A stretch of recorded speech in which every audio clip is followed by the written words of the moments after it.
Hey! Greetings! Welcome to Terra Prime Live. Darth Anonymous coming to you from TPLA HQ in Michigan.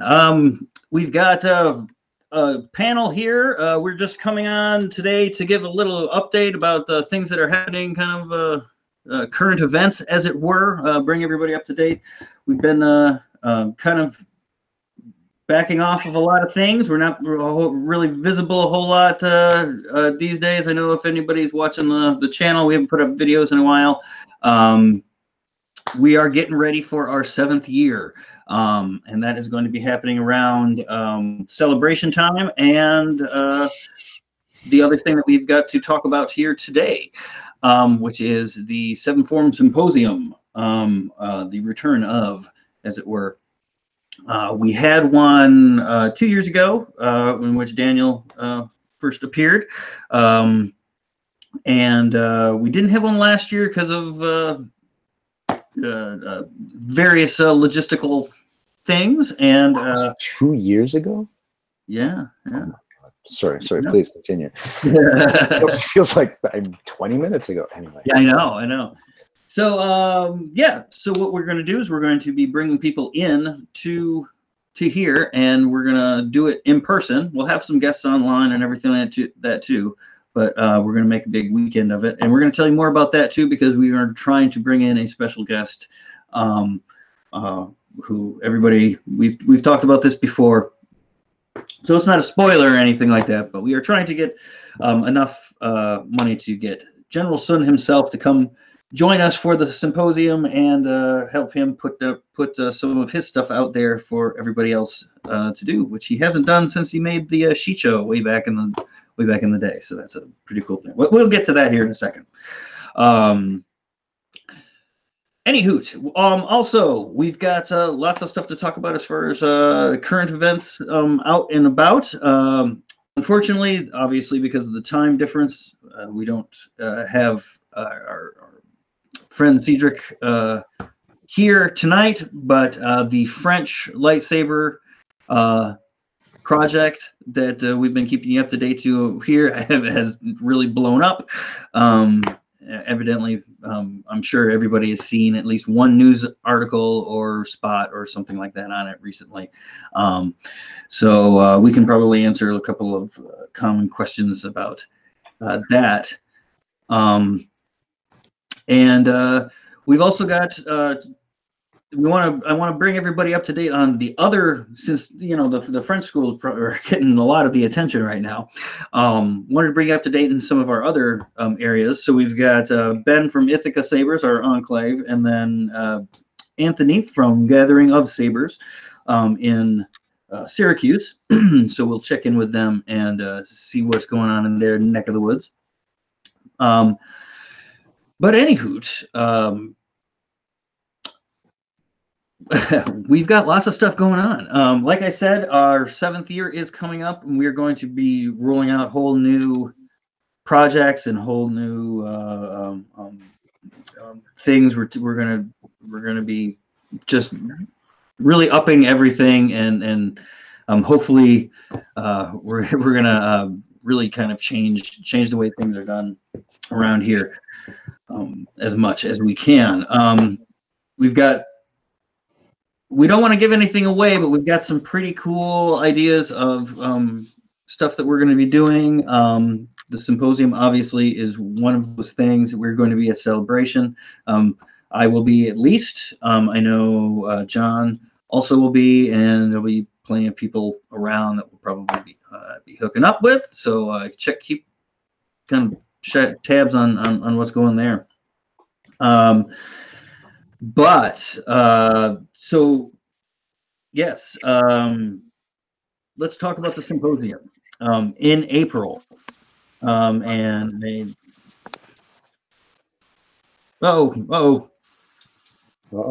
Is that a? I don't know if Matt is trying to say something and we've lost his audio again. Oh no! I love these readouts. And now it looks like Anthony is trying to say something, and Matt has switched off his microphone. Oh no! I have no idea what's happening. Anywho, Hey Chad, so yeah. those dates in April, I have Yes. symposium. I blocked out the 25th to the 30th. What do we have any tighter clarifications on those dates? What are you Well, it's that thinking of? weekend. Yeah, So I don't know what the actual weekend days are. here. Those days. Or it would be the 26th, 27th, and 28th Yeah, at the very great. least. That would be the actual dates of the symposium. Obviously, keeping a couple extra in there's perfectly okay with me. Yeah. So yes, so those dates, the symposium, as we've done, this is since the beginning. It seems to be a good opportunity for us to come up with a good rebranding and reinvention and bring out all kinds of stuff, all kinds of new stuff with that, because it's been such a part of us since the beginning, our very first year, I believe. And what are the topics we're going to talk about? I think we're going to be talking about where things are going. We've come so far in sabering right now, from being kind of disparate little groups who are putting together choreographies and costumes and stuff like that, to now we've got large dueling organizations. We've got Ludo Sport, which has established itself a whole lot of places. We have this French thing that's going on. So now it's not so fringe it's still a fringe thing, but it's not so fringe a thing as it used to be. Where can we take it from here? What's going to happen with this? Where are the concerns now, right? Because now there's going to be lots of different concerns, because we got a lot more people doing it. We got a lot of people who are coming from other martial arts, which is great. That's what we want to see. But we also got a lot of people going to other martial arts, which again is one of the points.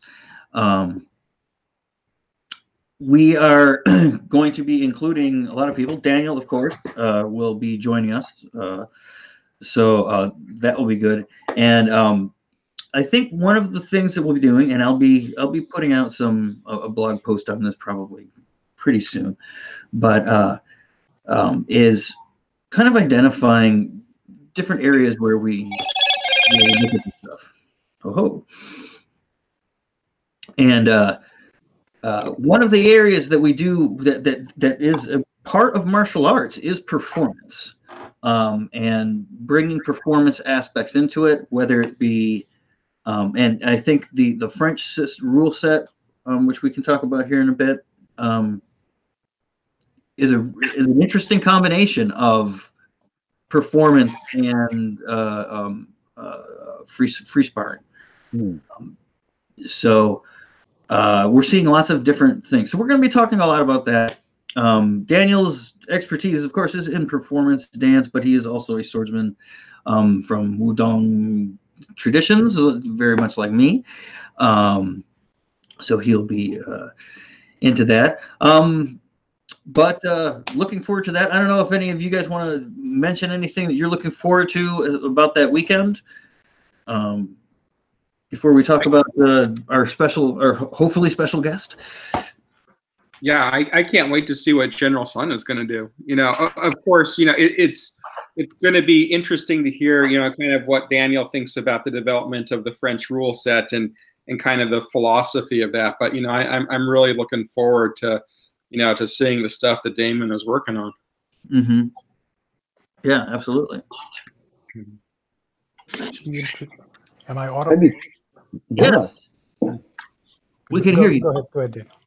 Oh, I was very curious to see, do some further testing of the Duan Bing rule set that we all got to play with even more varied group of lightsaber practitioners. I think that would be really fun, and to see what people think of that rule set. It switches over very quickly. It's very dynamic. So I'm curious to see that in action. We might even be able to do a little compare contrast event where we have, you know, the same people run through Duan Bing series, and then I don't know much about this French rule set, but what you're describing, and you know, we can even film it and see, you know, is this actually creating, you know, what kind of spectacle is this creating? What kind of event are people witnessing when they see people fight according to these two different rule sets? Mm-hmm. Yeah. I'm interested in seeing what follows from the symposium. What sort of interest is garnered at the time that it happens, and what kind of material comes from it, and where that material goes, what we can develop and learn from the process, and how it's going to move us and the community forward. Yeah, absolutely. Yeah. I think one of the things that would be really important is just getting a group of people together. You know, TPLA has existed as a virtual community for so long. It'll be interesting to see what changes when it kind of makes that transition to a brick and mortar, you know, community, even if it's for a relatively small period of time. You know? Absolutely. Yeah, I mean, I'm very excited to get, you know, to work with everybody, you know, in person, to be going through stuff, and say, hey, yeah.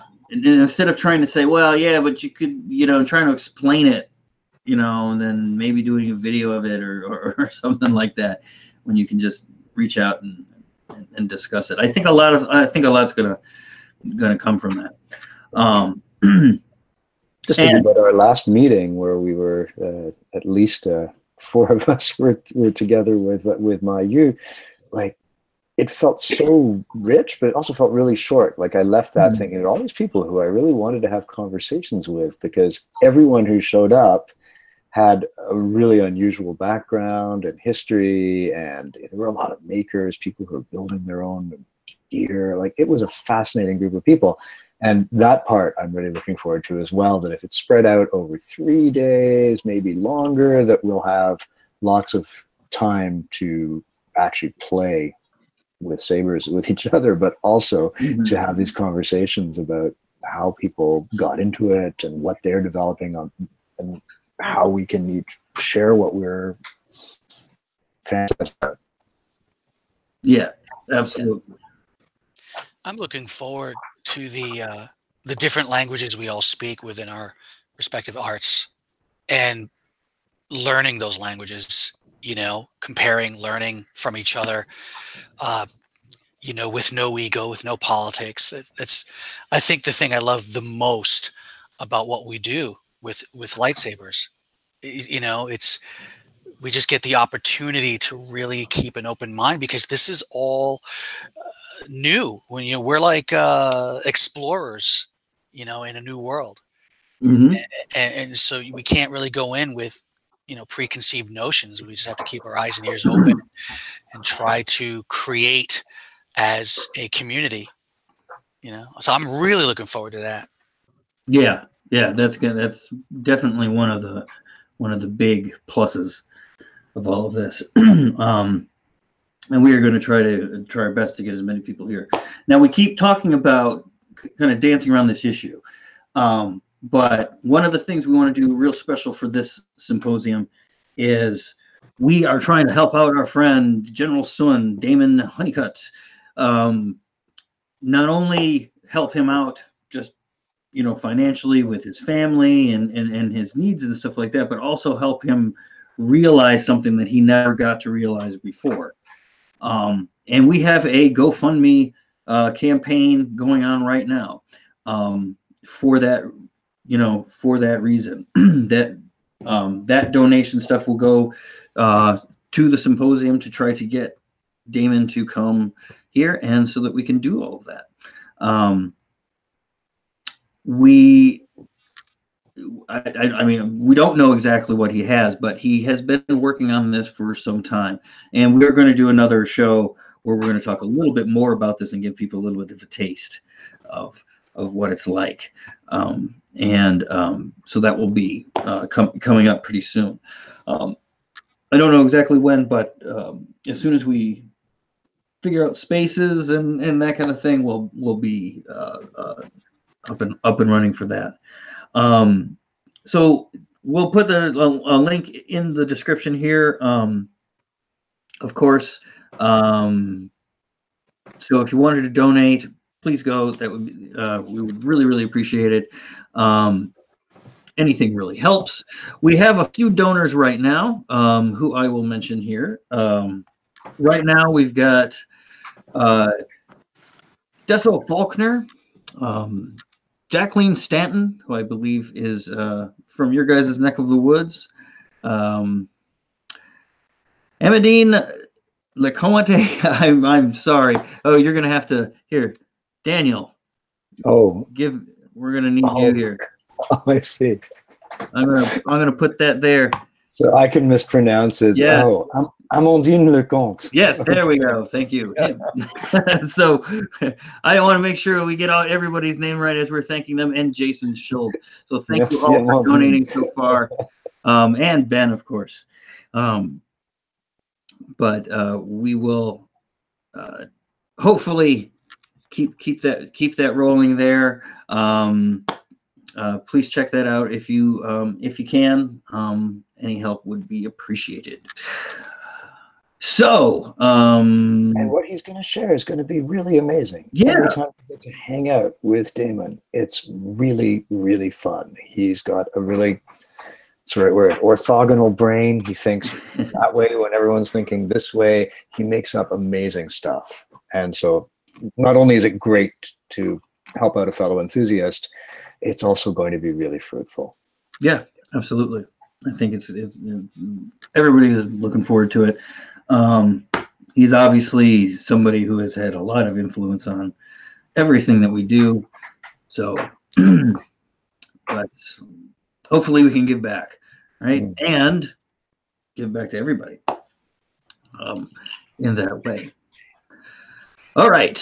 So I suppose the next order of business is to talk a little bit more about the whole French thing. Now, we've had a couple of questions, and I wanted to just kind of clear some things up. We don't have Cedric here.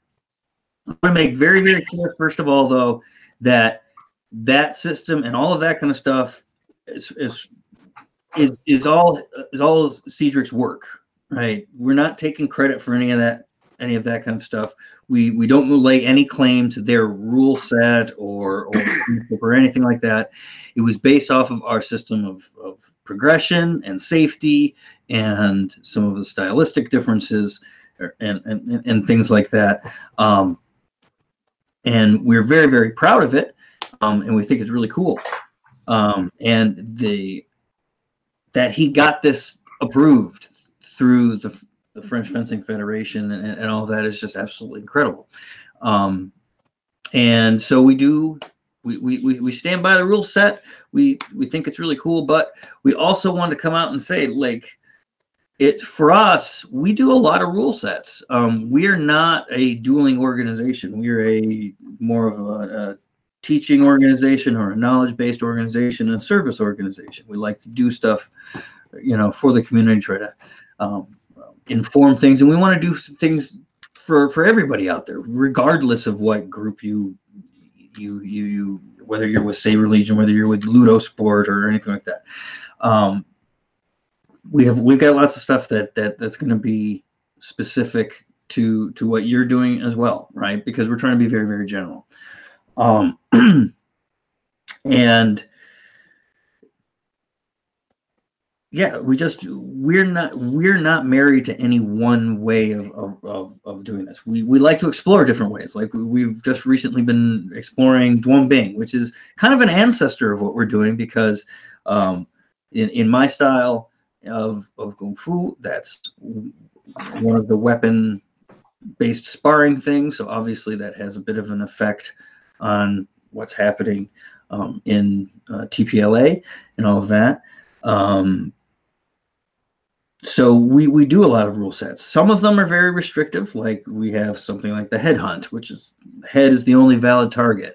And all that's supposed to do is just get people to stop sniping at the hands and try to get deeper in there, right? And it adds a new dynamic. Now, is it necessarily realistic to combat? Probably not. No, maybe. I don't know. If the other guy's wearing metal gauntlets, maybe, yeah, because what are they going to, what are you going to do his hands? But these questions of realism and stuff like that it's all based on a continuum, right? And there are certain things that rule sets are going to be able to do. We did a whole show on it, where rule sets are going to have different purposes. The French rule set is really based on a spectator sport, and it is designed to look good and be easy to follow for people who are watching. That does require a little bit of changing of certain things. They base it on a system of priority or right of way, which is something that most people over here in the States don't much care for. But the way they do it is when you have to bring your weapon past your center line after a certain, to a certain point, and then you've got the priority and you can do whatever you want. Well, we should probably let Greg really or Cedric go into this, definitely in more detail at a later date.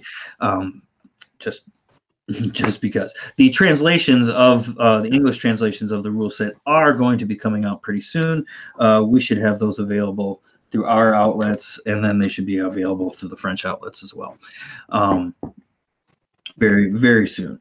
Now, knowing that the French rule set, it takes, it doesn't do things exactly like you would do them in a fight, right? It's trying to make it look more Star Wars-y, more kind of like a mix between choreography and free fighting, where you have the competitive aspect of a free fight, but you have the look and feel and rhythm of something that's choreographed, something that's a little clearer to see.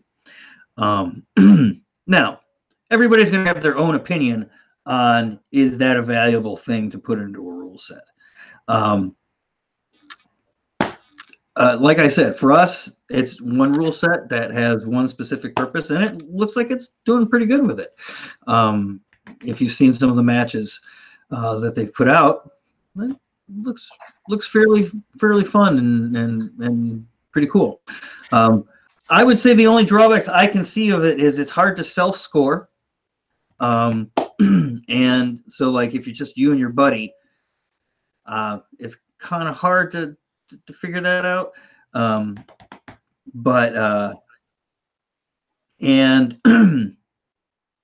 it might take a little bit of skill to get to a point where you can do it comfortably, just because it's not so, like first come, first serve. Even Duan, you can be of almost any level and start doing that, because it's just like, touch them, whereas this, you have to look, you have to see, are they doing something? Oh, can I attack? Can I not attack? That kind of thing.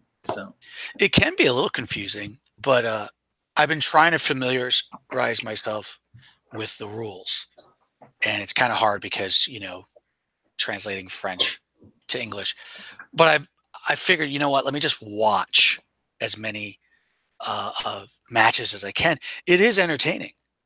And it really is entertaining, which that made me feel pretty good, because a lot of times when I watch clubs, it could be one of two things. It could be caveman whack-a-mole, or it could be really economical, where you're like, okay, what did I just see? Wait, did he just get hit?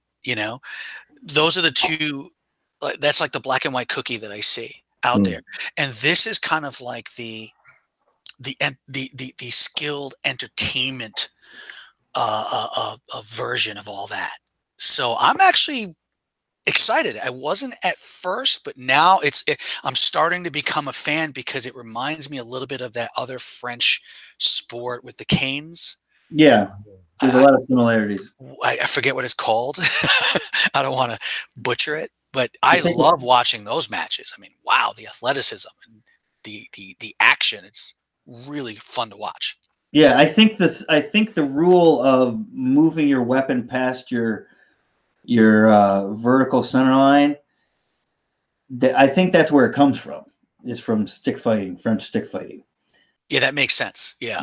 So so it's always more theatrical because you got the wind up, and then right, exactly. You always have see it because you've seen right.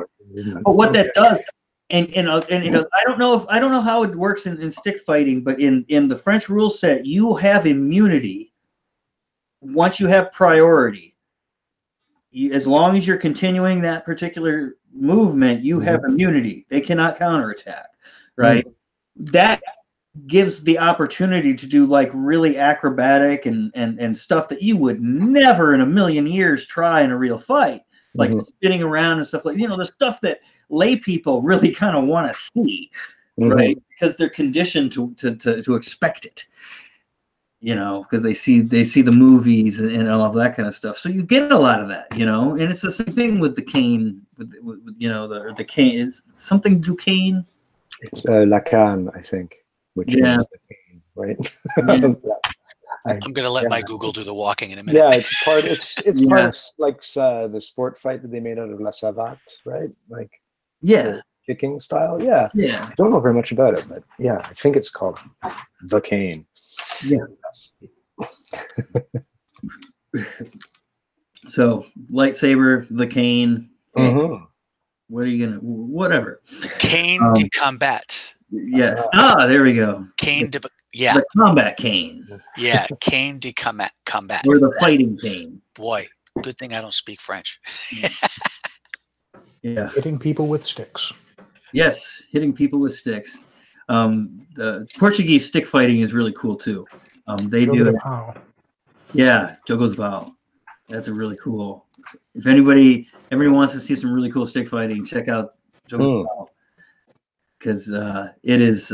They have the coolest armor too, right? I wish I could get a set of this stuff. But it's great stuff. But they do like long stick, short stick, and they whack each other. Woo!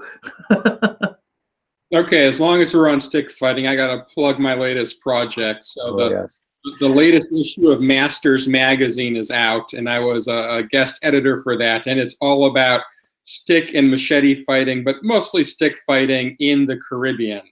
So Island Caribbean, Venezuela, Colombia, really interesting stuff. So if you're into stick fighting, check that out. You can actually download it for free. So it's it was kind of a different sort of an issue for that magazine. Very cool. Yes. So yeah, great. That's a good transition, I think, too.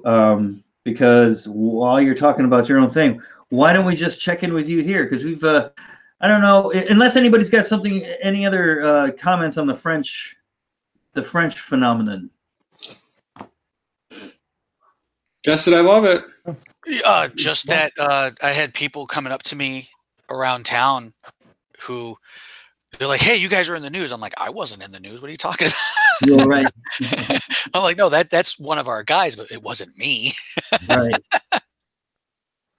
Yeah, it is amazing how far that this has managed to spread on the news. I saw there was another round of news stories that broke about it, was getting press, this weekend. So, it's been gratifying to see this get legs the way it has. Yeah, absolutely. Okay. So I kind of have a request. Yes. I don't know if all the viewers have seen these wonderful explanations and diagrams and charts that you've been putting up on your blog, but I'm wondering if once the French rule set is in English, if you will be giving it that same kind of excellent graphic treatment. If people haven't seen these, they should go look at them. I'm sure Chad will provide the link. Which charts? Oh, just the forms you're talking about, the formula? Yeah. Anthony, this is probably like a normal part of your world, but I find Chad's presentation of it really, really just super clear and really well done. And if you do that for all these rule sets, like it'll just, it won't just be text, it will leap off the page. So I hope he's going to do something like that. We've been having some interesting conversations as of late. So when you said charts, I'm like, wait, which one? We had a really interesting conversation yesterday, I think, or Saturday. Wait, yesterday. Yeah, it was Saturday, right? Yeah. Wow. Yeah, I know. The whole 5 animal, 5 element thing, which was really fun to talk about, and then to discover the differences in that whole concept. So, yeah. Yeah, I don't know, Daniel, do you know anything about that? The 5 animal, 5 wuxing being associated with the 5 animals? I've seen like a whole bunch of different animals. Like there are 5. They're always 5, but they're different ones. So I think there are 5 in each There's other. like different sets of animals, depending Yeah. on what kung fu you are talking about. You know, so like we had our set that I was taught, and each animal associated with an element. And then, of course, you know, I kind of put it out of my mind, didn't really think about it for many years. And then we're talking about it, and I'm realizing, oh, wow, other systems associate the animals with different elements than us. Okay, this is interesting. So it's really, again, it's the same thing I mentioned earlier, you know, the different languages. Yeah. I should send this to you. It's a mess, but I was trying to clear up my head, and I had all these different things I'd learned, and they were all in 5s, and they were all different animals, and I put them all together into a single chart. And one of it was the various animals in the Chodai foot, and then there was all of these animals in various like qigong systems that, I mean, probably you could do little martial things with them, but they were not really taught with that intent in mind. But they're still systems of 5 animals, I think I should break in here and let let any viewers who are who do not understand anything we're talking about right now what we're talking about. So in Chinese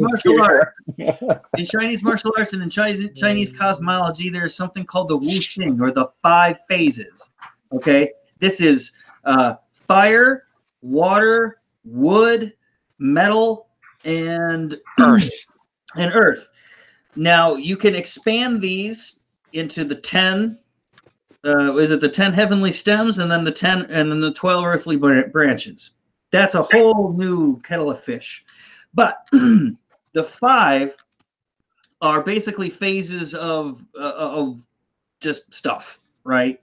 There's like the beginning is fire, and it's like really, really explosive, and then it kind of transitions into earth because that's ash, and you know, then from the ash and all that stuff you can get metal, and from metal, you know, I guess if you're forging it, your steam is coming up there, and that's your water with the wood, and then the burning of the wood, and yada yada yada. And it's basically like a cosmological game of paper, rock, scissors. Now, what we have is we have a bunch of styles that take 5 animals, and they have like 5 animal forms or something like that.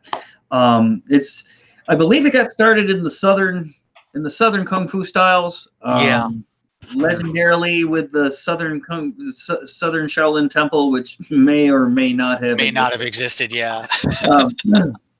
Depending on how strict you want your history. But the 5 animals are now a very common thing. Obviously, the idea has been copied, and they will associate each of these animals with one of these phases, and for various reasons. But they're almost always a lot of different animals. They interchange a lot. So like you have, I think the first ones are leopard, tiger, crane, dragon, and snake. Yeah. And then in the northern kung fu, it's monkey, leopard, tiger, dragon, crane. Who knows?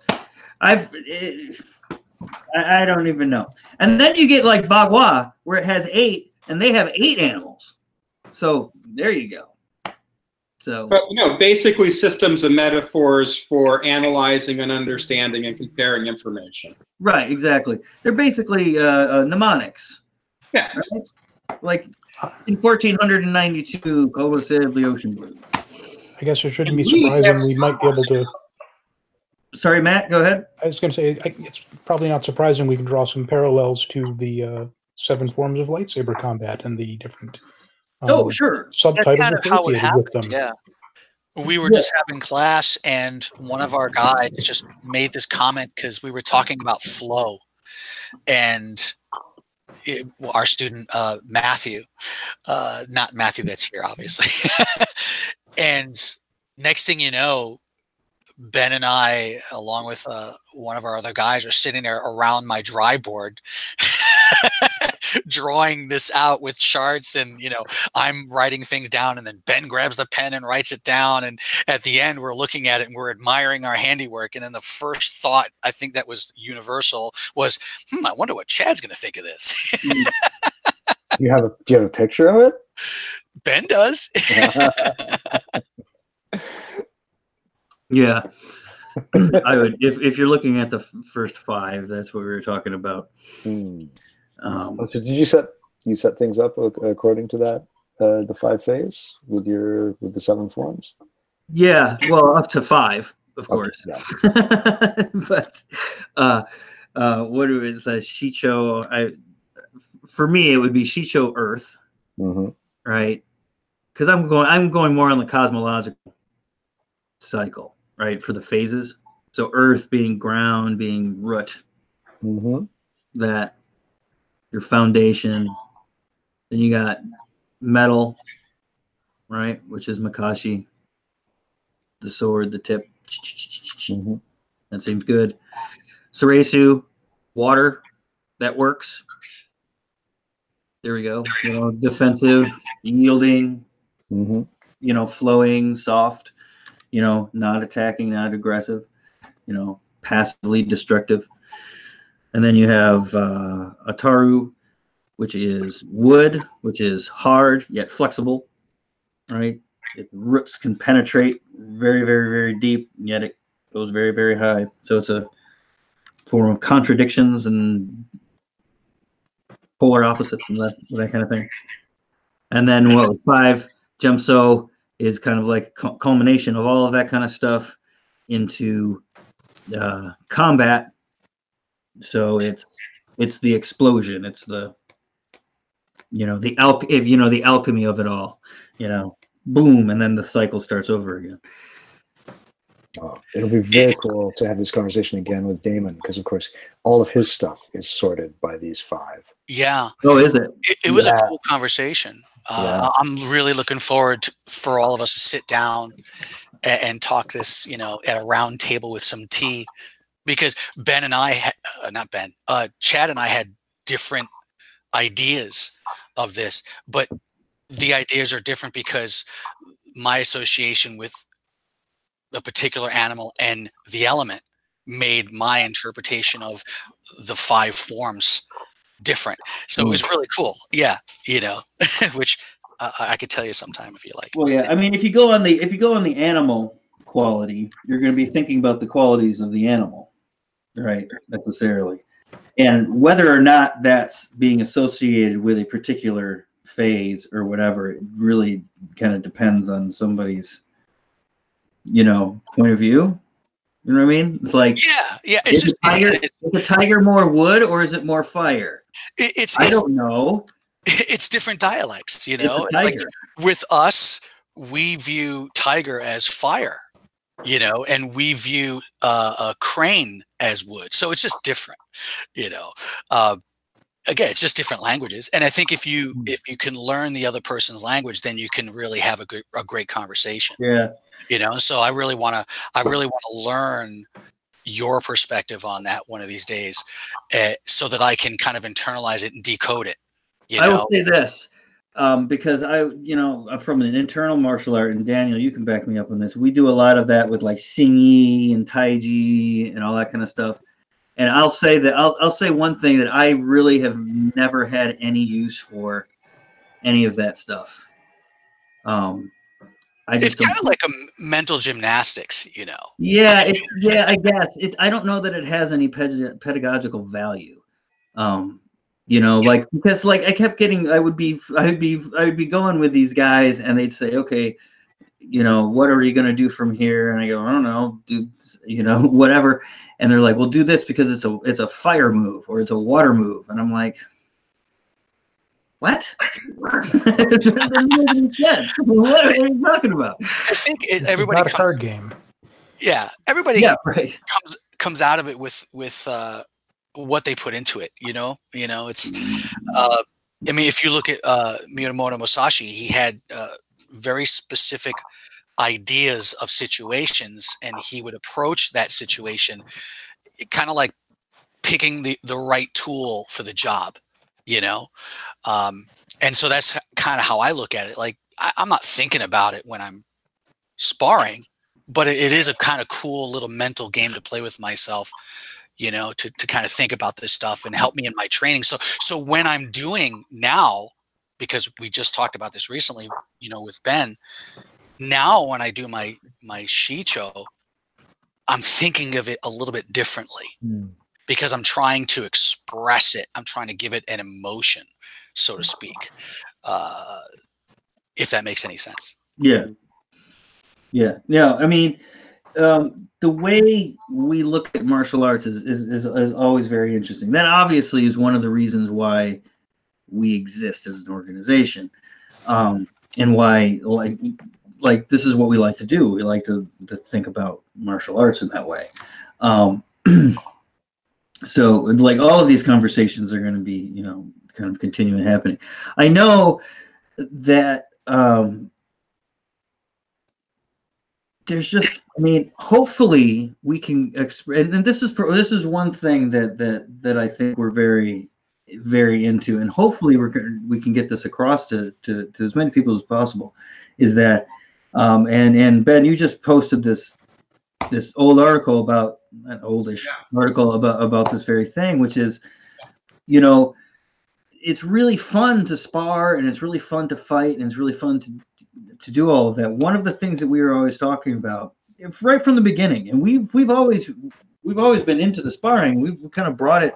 Hopefully, we brought it into, you know, into this whole world, this whole community. But you know, there's a training aspect to like all of this stuff. Like what I do to train, and when I train a form, and when I'm doing all this, it is for the fight. I'm thinking that, and even when I spar, I'm doing it for the fight. The spar isn't the fight, you know. The spar is the spar, right? We're not hurting each other. We're not doing anything like this. Rule sets, you know, rule sets are there because we aren't really hurting each other. We're not really chopping each other's limbs off and all of that kind of thing, right? So we have to have some analog to say, okay, was this a successful attack or not, right? Because I can't look at my opponent and say, are they dead? You know, but you know, we like take some time and invest in yourself, right? And come at it from a different way. Train, do something every day, something simple, something fundamental, right? Something that's not, I don't know, not quite comfortable for you, right? If you can find somebody who can teach you something, who knows something, right? And can give you correction, and can answer your questions. That's the important thing. But yeah, just training is something that's important. You know, fitness, getting your body ready for competition. I'm from a competitive sports family, right? My dad was a collegiate coach in tennis, taught and coached lots of people to huge levels and everything like that. And it's all about training, right? And if you look at somebody says, oh, why did I lost all these matches? Okay, well, what we have to do is we have to go back to training, and we have to figure out why you lost those matches, and we have to make it so that you don't lose those matches for those reasons again, right? And that methodical approach to these things is very, very important to success. you can get so far, like Anthony said, playing caveman whack-a-mole, right? And that's fun, you know. But you know, after a while, you know, we hope people are aspiring to something greater, and they're not just wanting to play the whack-a-mole. But and you're also making it maybe sound more onerous than it is. Like, training is fun. I think so. Like figuring out puzzles. Like, I can't make the sword do this because I can't make my arm do this. How do I break it down? And then the frustration and the satisfaction of that situation, or solving it or not solving it.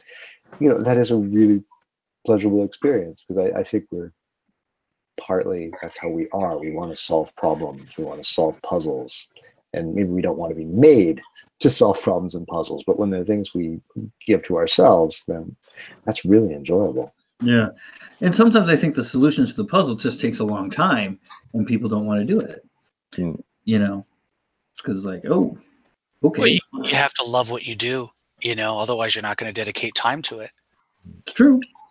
You know, I had a student many years ago who hated one of the first exercises of Wing Chun, the Danshi.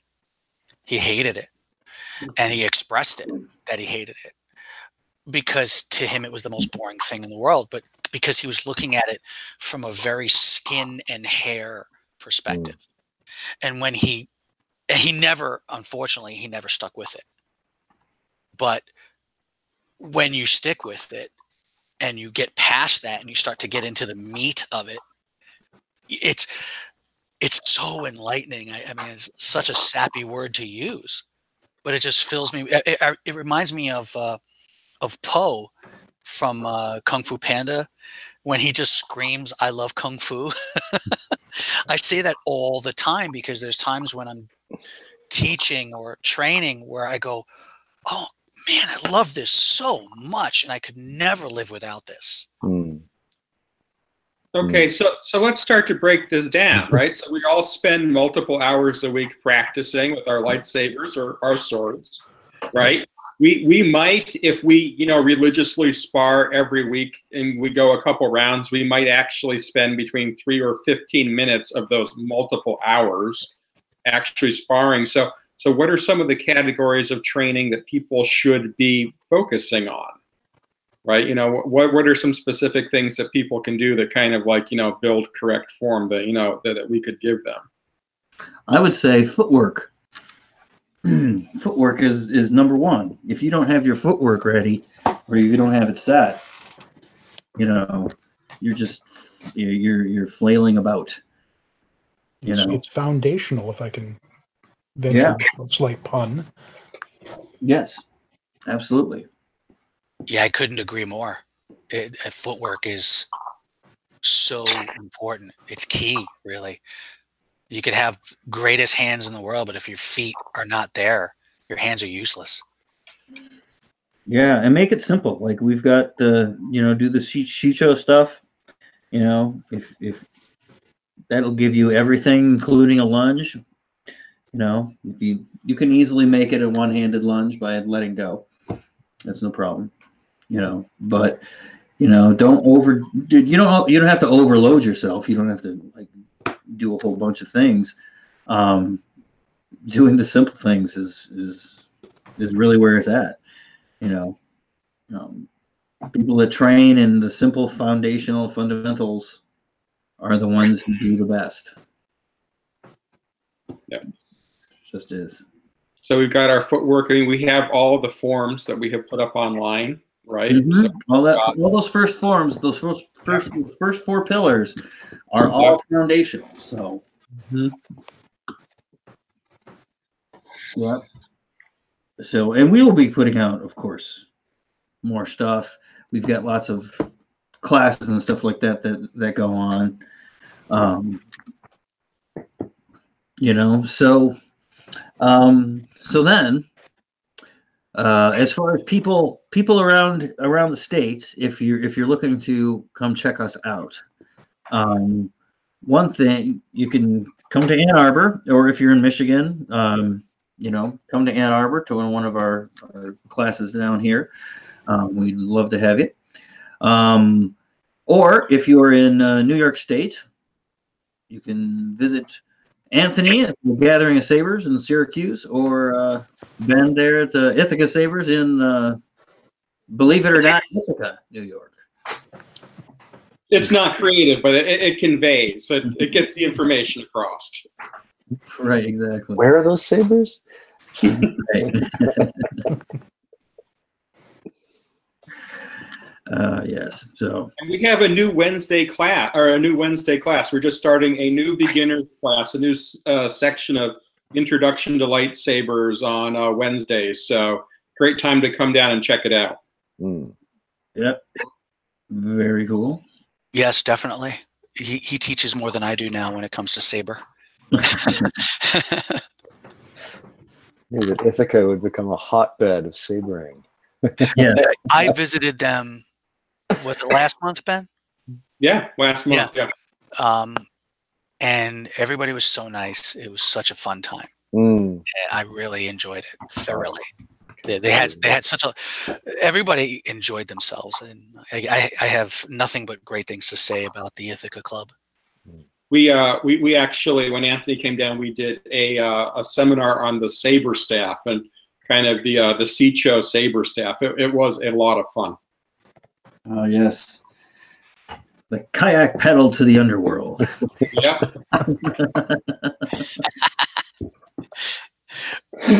Next time I go out, we'll do a sparring intensive with the saber staff.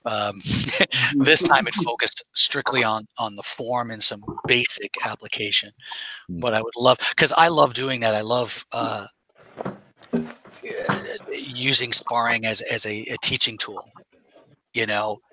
But it's incredibly controlled, you know. So that would be fun to do. Yeah. And of course, our fight team starts back up this spring. At the Gathering of Sabers, we used to get together. Well, my kung fu guys and girls used to get together every Friday for sparring. But wintertime, it's just nobody wants to drive in Syracuse, so we kill it for the winter, take a break. So we're bringing it back, but we're bringing it back now with open mat sparring. So it's empty hand sparring, Kali Eskrima, knife, and of course, saber. And I'm there spinning the plates, making sure everybody's safe, everybody has the right gear, you know, giving them something to think about, critiquing. I think it's more exhausting for me because I'm trying to keep everybody alive. Yeah, no, running one of those things it ain't easy. Cooking 6 meals at once. Yeah. Yeah, Chad, we gotta get you down, man. You gotta come visit. You know, we have 4,000 square feet Yeah, of training mats, so it's a lot of space. Yeah, totally. Yeah, I came there last year for the Chick Tick. Yep. Yeah. Yes. So there we are. Rambling again. Yeah. On the internets. But hey, isn't that what the internets are for? Right. And there's no ire about some movie coming out. Right. It's just fun stuff here. All right. So another little bit of announcement, which I'll say to people here, if you're into the traditional kung fu and you're interested in the Duan Bing thing that we have recently done, put out a couple of things. I'll put up a bit video about it pretty soon. With my teacher Ma Yu, he will be back in August, so look out for that for a training camp with Ma Yu in Duan Bing sparring. So if anybody's into the fighting and into you know what's going on out there, this is a really cool thing to do because it will definitely hone your skills and give you a lot of things to practice. A lot of new ways to look at things. But anyway, stay. We'll obviously be posting that pretty soon once we have all the information together and reading. All of 6 hours doing it, but it was very, very fun. So. Oh yeah, yeah, it was amazing. That was incredible. Yeah, we had a really, really extraordinary time. This superb international level athlete was coaching us, and he was full of enthusiasm. It was really a great thing. Yeah, Chad hosted. It was a superb event. So if people can get out for that, it's really worth it. It really is an opportunity for a once in a lifetime experience. Yes, he is. He's amazing. He's from a martial arts family that is just beyond beyond prestigious. The Ma family is his father Ma Xianda was the coach of so many wushu athletes, including Jet Li, Zhao Changjun, just lots of famous people. And hopefully we'll be getting some of some people up there. I've actually had the opportunity to learn from Ma Chao, who is a nephew of Zhao Changjun. So we got lots of people that we can try to bring in here. So I have to track some of these people down. But anyway, yes, Ma you will be coming back. So stay tuned for information about that. That should be a very good time. And it was such a good fit with the lightsabers, right? Like Ben's written about this, you've written about this. There are some pictures out there. Presumably there'll be some video, and the Duanbing rule set and the sabers go together really, really well. Matthew was there. He can talk about it a bit too. We've just had it's a thing that I would encourage anybody who's having fun with sabers to try out. Yeah, it's great. And we're trying to get some specialized sabers made for the sport of Duanbing, which will have a guard, but we'll also we're going to try to see if we can't figure out a scoring system using the lights and the flash and stuff like that. So using the flash on Clash to help score it? Yep. Ah, very nice. Okay. Mm-hmm. He really liked those lightsabers because they were very easy to see and very, the problem was was it a double or not? That's, where people are like that, but it's really clear to see where it is. And if they flashed, right, and if we could set them to where they would flash only if you hit them with really sufficient force so that like superficial grazes wouldn't set it off. We're going to experiment with it. We're going to see what we can do. But there's a lot of potential there, right? You've got all that electronics in the hilt. If we experiment, you should really be able to make something interesting happen. Yeah. Mm-hmm. So yes, more projects that we are kind of letting slip, as it were. Now we have to kill everybody. Yeah, right. With plastic tubes, it's going to take a while. I'm going to use my force choke on everybody right now. No, what we'll do is we'll just curse this video, so it'll be like a Ring thing. You watch this, and then I don't know, we come out of the TV and. The only way to lift the curse is to come to the workshop in August. Yes, there you go. Perfect. Hex marketing services. Yes, there you go. Yeah, witchcraft marketing. That is a untapped resource. Yes. Using witchcraft for advertisement. Because it doesn't have to be real. It just has to scale. Gentlemen,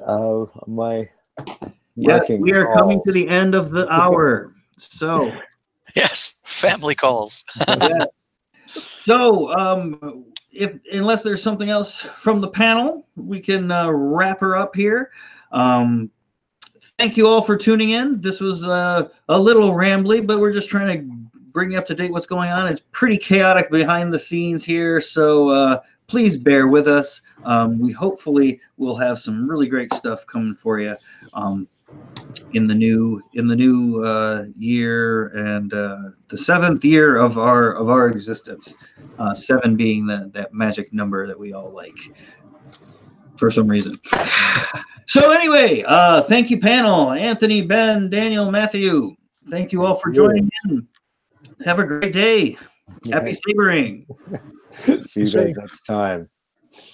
Bye now.